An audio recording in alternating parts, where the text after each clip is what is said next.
This episode from the life of Sherlock Holmes will be transmitted to our men and women overseas by shortwave and through the worldwide facilities of the Armed Forces Radio Service. Petri Wine brings you Basil Rathbone and Nigel Bruce in the new adventures of Sherlock Holmes.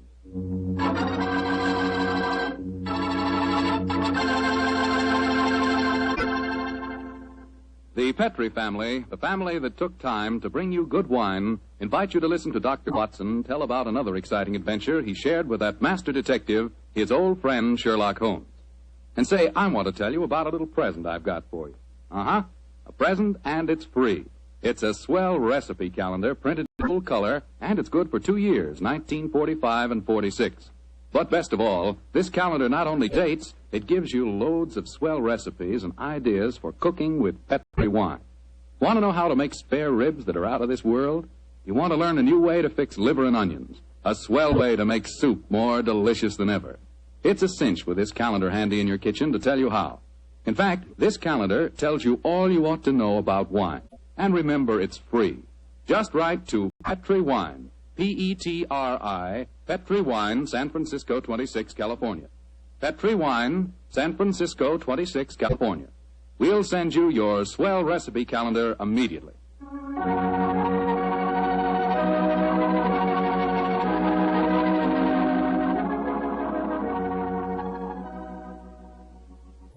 And now for our weekly visit to the genial Dr. Watson. Good evening, Doctor. Good evening, Mr. Foreman. Come in and settle yourself down. Thank you. You're looking particularly comfortable tonight, Doctor. Feet up on the sofa and the puppies asleep on your lap. Yes, my boy. The three of us went for a long walk on the beach this afternoon. Monty and Winnie had a running battle with the seagulls. In consequence, they've been fast asleep ever since we got home. Well, I hope you're not too tired, Doctor. I'm counting on a new Sherlock Holmes story, you know. No. I'm all ready for you, Mr. Foreman. In fact, I was going through my notes on the case just before you arrived. Well, last week you told us it concerned a strange society who held their meetings in an underground vault of a furniture warehouse. Yeah, that's right, my boy. Now, down, Winnie. Get down, Monty. No. Down. The story really began one stormy November night in 1887. I was married at the time and living away from Baker Street. On this night in question, my wife had already gone to bed, and I was nodding in front of the fire over one of Clark Russell's fine sea stories. I'd had a very tiring day, I remember. It was about the hour that a man gives his first yawn and glances at the clock, when suddenly my front doorbell jangled discordantly. Our servant Edna had gone up to bed, so I crossed to the window and opened it.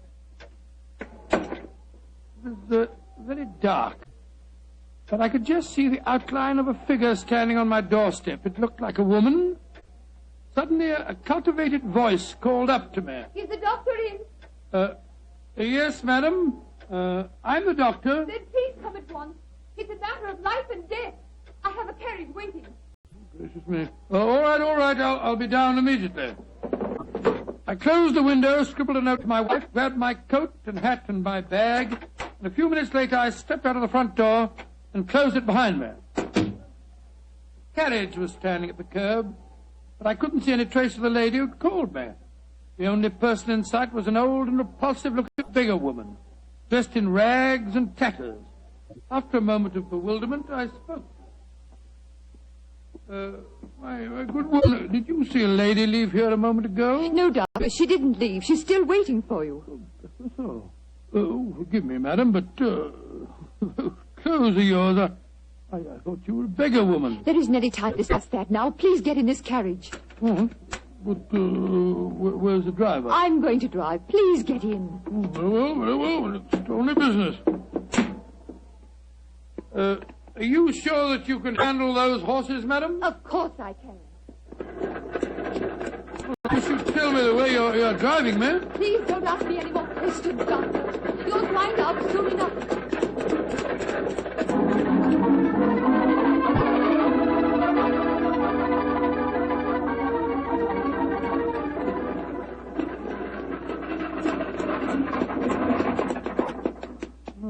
Thank heavens we've finally reached our destination. Must have driven halfway across London. Oh, hello. Must be somewhere down near the river. No dwelling places here. Nothing but enormous warehouses.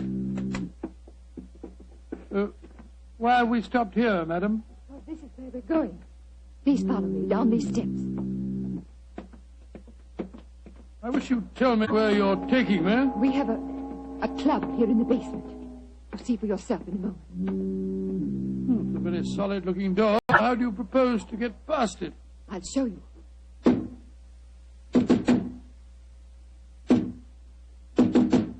Lord, it must be a very secret club of yours, madam. It is, Doctor. Who knocks? Number 7. Give the password. To the lanterns. You may enter.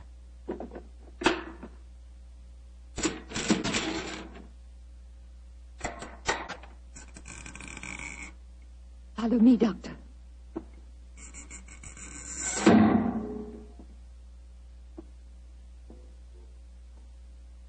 Madam, I do wish you'd tell me where you're taking me. This looks like the entrance to an opium den or a thieves' kitchen. Don't worry, Doctor. You're in no danger. There. Does that look like a thieves' kitchen? Great Scott, I don't believe my eyes. A luxuriously furnished room. What a strange collection of people. Some look like beggars, others in full evening dress. Amazing. Number 7.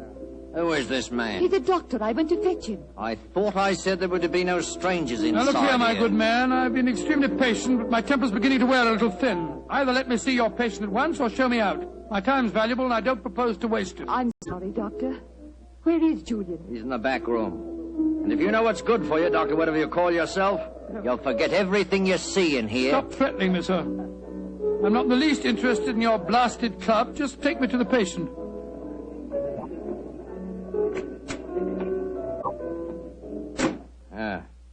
This is the man we want you to examine, Doctor. Huh? What happened? He fell down the stairs leading into the club room. Well, why'd you move him? We wanted him to be comfortable. That's the worst thing in the world you could have done. Never move a person with an injured skull. Is he going to be all right, Doctor? No, madam, I'm afraid he isn't. His neck's broken. He's dead. Huh? Julian, dead. You sure of that, Doctor? Of course I'm sure of it, my good man. I'm afraid you need an undertaker, not a doctor. We must tell the others. All right, quiet, everybody. Quiet. Quiet. Julian is dead. Julian dead? Oh, this is terrible. Who is this man? He's a doctor. Well, better get him out of here at once. We don't want any strangers nosing about. That's right, though. Shouldn't have brought him here anyway. Now, just a minute. I assure you, ladies and gentlemen, I haven't the slightest desire to stay here one moment longer. If you direct me to the door again, madam, I'll try to find a cab myself in this godforsaken district and go home. Show him out and give him his money. Follow me, please. I'm delighted to. Do you mind if I don't drive you home, Doctor? Well, no, I should prefer it. My nerves aren't in the best of shape. You mustn't be angry with me, Doctor, please. Leaving again, number 7. No, but this gentleman is. Will you see if you can find a cab for him? Right. To whom shall I send in my bill, madam? Oh, here's a £5 note. That should cover your time and trouble, shouldn't it? No, it's far too much, madam. No, Doctor, it's late at night and it hasn't a very pleasant case for you. Please take it. Oh, it's very kind of you, very generous indeed. But by the way, how did you happen to come to me in the first place? I was driving about looking for a doctor and a policeman directed me to your house. Oh, I see. I have found a cab for you. Thank you, my man, thank you. Oh, Doctor, may I come round in the morning for a death certificate? Of course. You remember my address? Yes, but I don't know your name. Watson. Dr. Watson. Dr. Watson? Not the Dr. Watson who's associated with Sherlock Holmes. Madam, I'm flattered that you know of me. Good night, Doctor. And please forget about everything you've seen here tonight.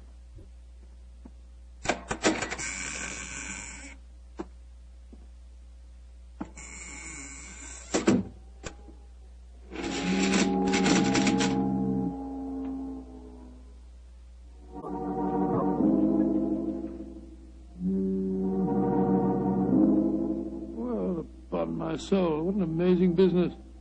Holmes will be interested to hear about this.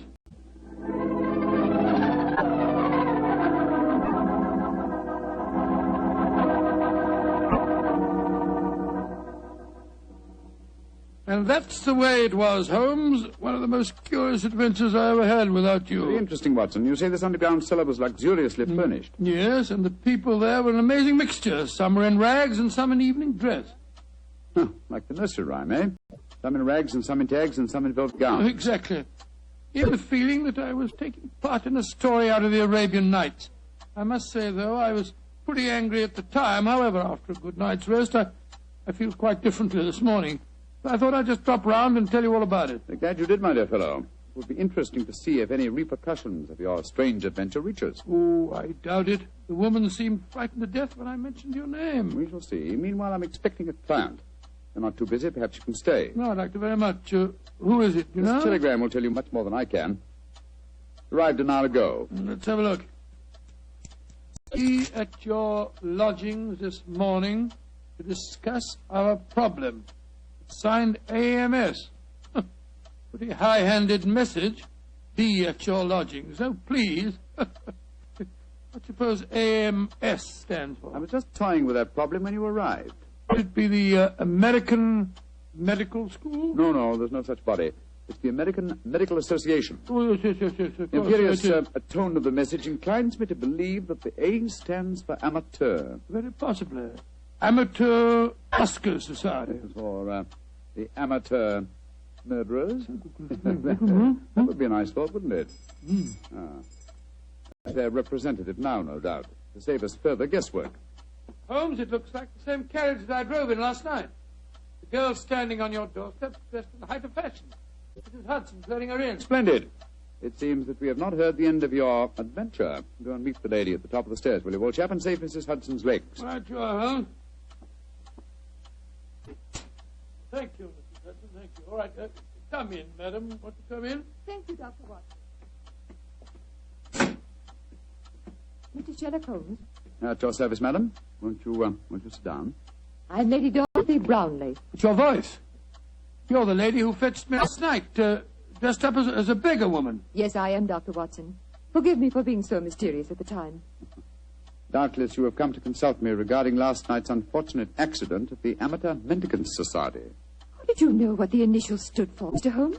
Well, after hearing Dr. Watson's story of last night's happenings, the connotation seemed obvious. Am I right? Perfectly. Last night, when Dr. Watson told us Julian was dead, we thought it was an accident. And now you think it is murder, eh? Lady Bromley, if you expect my help, there must be no more mystery. Just what is this Amateur Mendicant Society? I'm afraid it'll be a little hard for you to understand our motives. We're a group of people, rather wealthy people, I suppose, who find pleasure in deliberately leading a seamy life disguised as beggars. We use the basement that you were in last night, Doctor, as our headquarters. We keep our beggars there and change out of them before we go home. Oh, what a fantastic idea. What a futile, worthless, leisure time, Lady Bromley. I suppose it must seem so, Mr. Holmes. But we're curious to learn how the other half lives. And of course, there's a certain thrill in rubbing shoulders with the police. At least we do some good. Indeed. I should be interested to learn how. All the money we make as beggars we give to charity. Oh, do you really? And you feel that this gesture on your part absolves you from any responsibility to the real beggars whose livelihood you're impairing? I hadn't thought of it just like that. No. Then I suppose you won't want to help us. Oh, that's quite another matter, madam. As a professional detective, I cannot afford to be a moralist. Yes, I will investigate this case for you, though I warn you my fee will be an extremely high one. Money isn't important, Mr. Holmes, as long as we can solve Julian's death without bringing the police into the case. Lady Brownlee, who is the dead man? The man you refer to as Julian? Julian Trevor, the poet. He was the one who started our society. Yes, I think I've read some of his work. Decadent. Distinctly decadent. Well, what makes you think that he was murdered, Lady Brownlee? Well, after you left last night, Dr. Watson, there was a terrible scene. You remember Sidney Holt? Oh, was he the big fellow who was so unpleasant to him? Yes, that's the one. Oh, do I remember him? He said that he saw Lord Cecil deliberately trip Julian as he came to the head of the staircase. Oh, Lord Cecil being... Lord Cecil Deerenforth, son of the Earl of Meersham. Oh, yes. There was a bitter argument. Cecil accused Sidney of doing the same thing. Then they had a dreadful fight. It ended up with Cecil threatening to go to the police. So that's when we decided to send a telegram to you, Mr. Holmes. Oh, yes, I see. So the proof of murder depends on such flimsy evidence as to whether the dead man fell or, well, should we say, was pushed? what it seems like. Mr. Holmes, even though you disapprove, please help us, won't you? Yes, Lady Brownlee, I will. Then you come back with me now to our headquarters. I shall join you within the hour. In the meantime, my old friend Dr. Watson can go with you. But Holmes, what can I do without you? You know my methods, old chap. Act accordingly. Oh, very well, Mr. Holmes. But you promise you'll be there. I promise you that I will be there, madam. Thank you so much, Mr. Holmes. We'll be expecting you. Come on, Doctor. Well, I'll just get my hat and coat. Holmes, what are you up to? Go with her and ask no more questions. I shall join you within the hour. Holmes, there's a glint in your eye. I don't think you believe the story. Of course I don't, Watson. Well, then what? Then go with her, old fellow, and keep your wits about you. The game's afoot.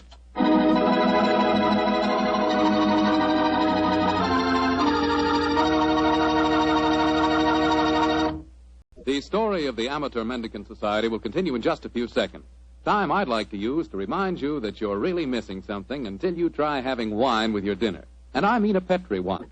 Let's say a Petri California Burgundy or a Petri California Sauterne. Both wines are just made to make good food taste better. If you like a red wine, try Petri Burgundy. Try it with hamburger, with stew, with any meat or meat dish. And if you like a delicious white wine, a wine that'll make chicken taste better than ever, try a well-chilled Petri Sauterne. With food, nothing can take the place of a good Petri wine.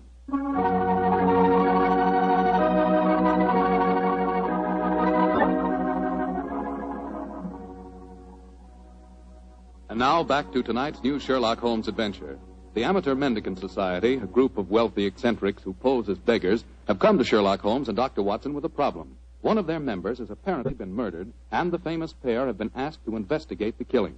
As we rejoin our story, Dr. Watson, still awaiting the arrival of the great detective, is cross-questioning three of the members at the headquarters of this unusual society. I don't find your story very convincing. Oh, don't you now?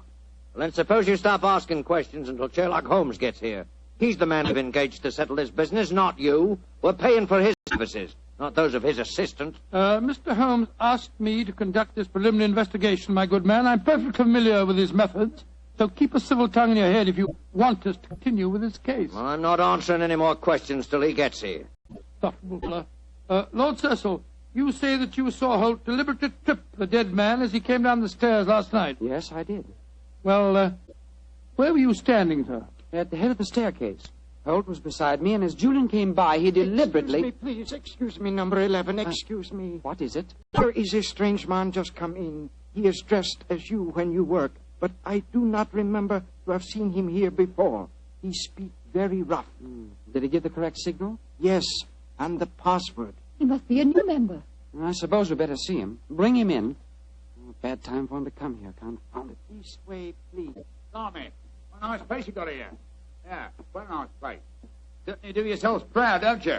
Who are you, and how did you get in here? I'll give the signal and the password just like Julian told me to. Are you a friend of Julian? Of course I am. You're coming to meet him here today. Who are you, really? Are we all friends here? Yes, you can talk freely. And permit me to introduce myself. I am Don Luis Jose Fernando de las Torres at your service. Why? Why do you want to join us? When Julian tell me about it, it tickled my, my funny bone. It is a so charming idea to see those of mendicancy. I suppose he's all right. Of course I'm all right. Now, where is Julian, please? He will vouch for me. He's in the other room. He had an accident. An accident? Not a bad one, I hope? A very bad one. Dr. Watson, you better take him in there and break the news to him. Very well. Follow me, sir. This is terrible. Please, tell me what happened, Doctor. I'm afraid you must prepare yourself for a shock, sir. Your friend is dead.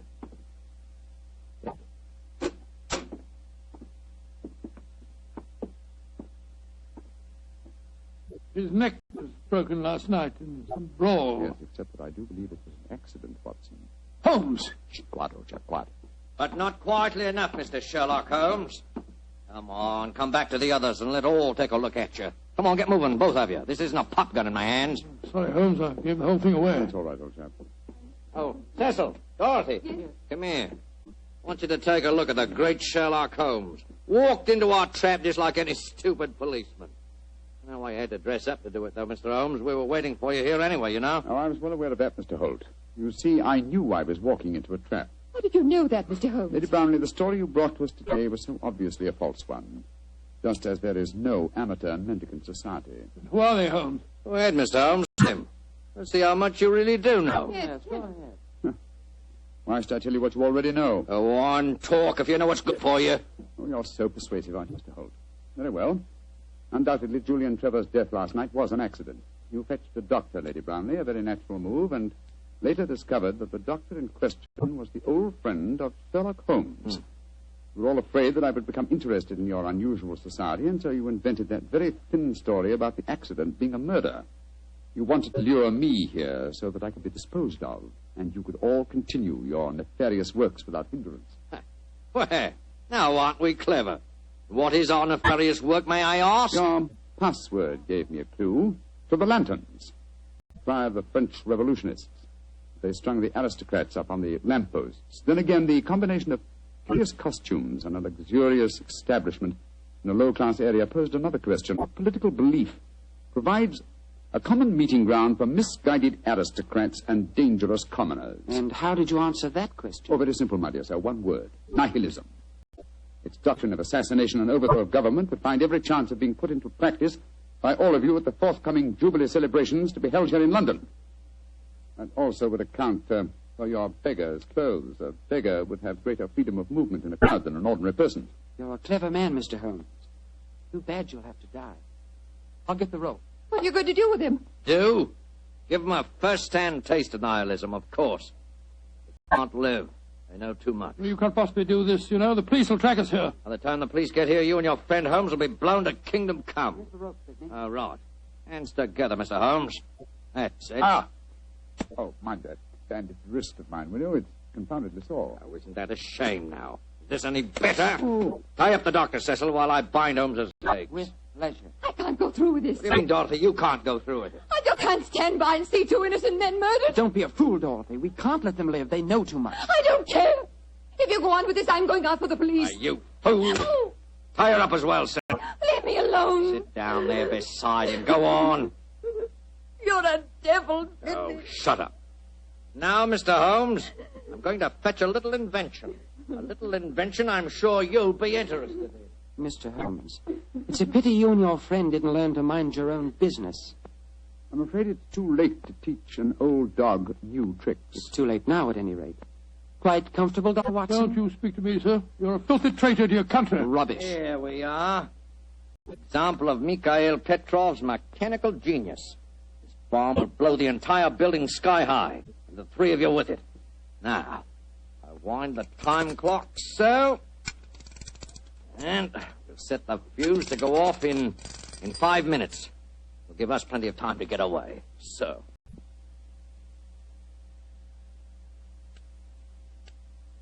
Come on, Sidney, let's get out of here. Right. Charming picture. Three of you bound hand and foot sitting beside each other on the sofa. Well, ta-da, Dorothy. Think of our cause during the 5 minutes. And as for you, Mr. Holmes, and your friend, good riddance to bad rubbish.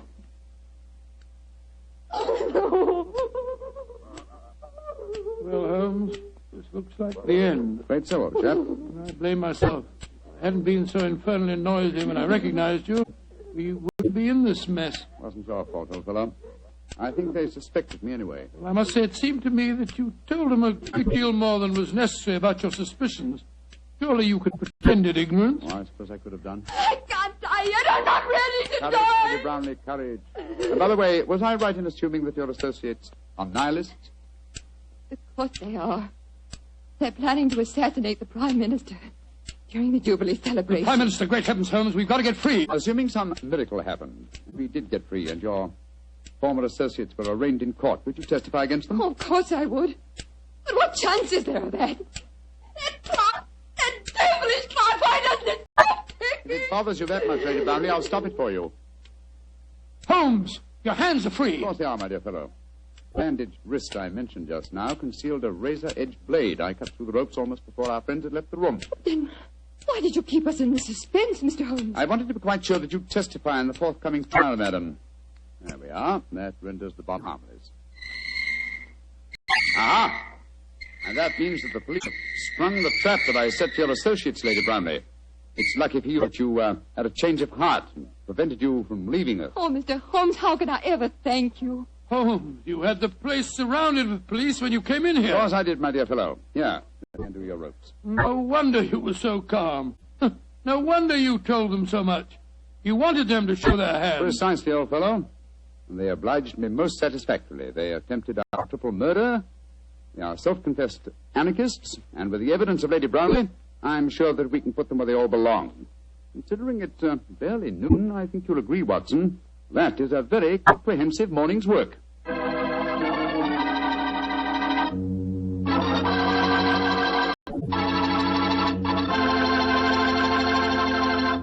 Doctor, tell the truth. Were you scared waiting for that time bomb to go off? Scared, my boy? I was so scared that to this day I can't stand being in the same room with a loud ticking clock. Each tick of the clock seems to speak to me. Seems to say, tick-tock, this is the end. Tick-tock, this is the end. Does the clock ever speak to you like that? Well, yes, Doctor. How did you know? Well, what's the clock say to you? Tick-tock. Petri took time to bring you good wine. Petri took time to bring you good wine. Gracious me, Mr. Foreman. You listen to your clock and I'll listen to mine. Gosh, Doctor, can I help it if I like to hear about Petri wine? After all, that Petri family really knows how to make good wine. And it's no wonder. They've been making wine ever since they started the Petri business generations ago, way back in the 1800s. And because the making of Petri wine is a family affair, well, they've been able to hand on down from father to son, the skill and experience of each preceding generation. So naturally, when it comes to turning luscious, sun-ripened grapes into fragrant, delicious wine, well, you just can't beat the Petri family, because Petri took time to bring you good wine. Say, don't forget to take time to send for your Petri recipe calendar. It's free. Just write to Petri Wine, Petri, Petri Wine, San Francisco 26, California. San Francisco 26, California. This offer is intended to apply only in those states and other localities where its acceptance is permissible by law and regulation. And now, Dr. Watson, what adventure are you planning to tell us next week? Well, next week, Mr. Foreman, I'm going to tell you a story of old Vienna. The Vienna of sparkling lights, beautiful women, and lilting music. And of an extraordinary murder that takes place to the accompaniment of a Mozart sonata. Boy, that sounds like a thriller. I'll see you for sure next week. Just a minute. Before I go, Mr. Foreman, I want to urge every registered nurse listening in to get all the facts about the Army Nurse Corps. The Army needs you, nurses, needs you desperately. They'll make you an officer at once and give you every chance to further your post-war careers. So if you're a registered nurse under 45, call at your local Red Cross chapter and get all the details. Or wire collect to the Surgeon General, U.S. Army, Washington, D.C. And if you can't qualify for the Nurses Corps, see if you can't get into essential civilian nursing so that you can release a nurse who does qualify. But do something about it first thing tomorrow, won't you?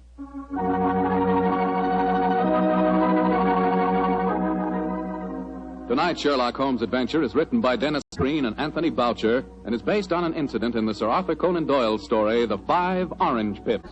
Mr. Rathbone appears through the courtesy of Metro-Goldwyn-Mayer and Mr. Bruce through the courtesy of Universal Pictures, where they are now starring in the Sherlock Holmes series. The Petri Wine Company of San Francisco, California, invites you to tune in again next week, same time, same station. Meanwhile, don't forget to take advantage of our offer of a free recipe calendar.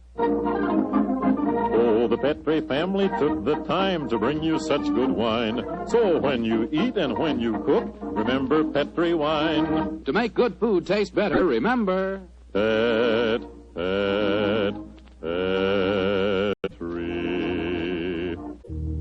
wine. This is Bill Foreman saying goodnight for the Petri family. Sherlock Holmes comes to you from our Hollywood studios. This is the Mutual Broadcasting System.